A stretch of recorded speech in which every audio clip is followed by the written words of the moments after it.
The U.S. ambassador to Zimbabwe, Nichols, is refuting claims from some Harare officials that sanctions are to blame for the growing economic and health crisis in the southern African nation. Zimbabwe is battling a serious cash crisis and a cholera epidemic that has claimed the lives of more than 30 people. At least 3,000 suspected cases of cholera have been reported. Nichols says the sanctions are targeted at some senior government officials, not ordinary Zimbabweans. VOA's Marvellous Nyahuye spoke to Ambassador Nichols on the issue. The U.S. policy toward Zimbabwe has a number of elements, but one of those elements is legal, and that's ZDERA. To put it as simply as I can, if Zimbabwe fulfills the requirements of its 2013 constitution, it will meet the requirements of ZDERA. ZDERA covers lending by international organizations to Zimbabwe and forgiveness of the debt that Zimbabwe has to those organizations and countries in the Paris Club. The sanctions that exist are executive branch sanctions on 154 individuals and entities, and it prevents people from the United States or through the United States economic system from providing economic benefits to those people, or can prevent them from traveling to the United States. So they're two different areas, but Zimbabwe's progress in building a democracy that respects the tenets of the 2013 Constitution is the key thing that it needs to do. And we saw only yesterday the U.S. saying that they will not lift sanctions against Zimbabwe until there are reforms. What kind of reforms is the U.S. looking at?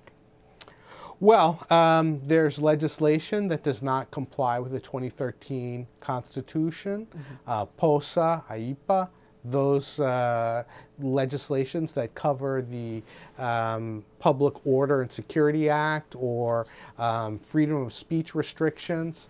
Those are things that President Mnangagwa has said during the campaign that he was committed to repealing or revising.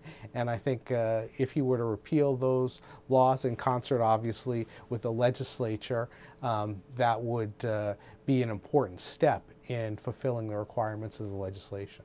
And on the health side, we know that the USA is really involved in PEPFAR, but we have a cholera epidemic currently underway in Harare and Zimbabwe. Is the US going to step in and help?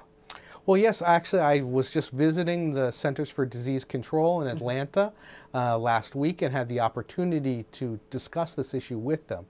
We have an excellent relationship with Zimbabwe on issues of health, and I was very impressed to hear the close coordination and work that's being done. Cholera is a preventable disease, and one of the most important interventions is dealing with water and access to clean water. So we definitely want to work with the people of Zimbabwe and the government of Zimbabwe on promoting access to clean, potable water. There's also a vaccine, an oral vaccine, that can help prevent cholera. Now, it's not 100% effective, but it does help people either prevent infection or recover more quickly if they are infected. And we're working with the government of Zimbabwe on a vaccination program that hopefully would cover 300,000 people. Well, that was VOA's Marvellous Nyahuye speaking with the U.S. ambassador to Zimbabwe, Nichols.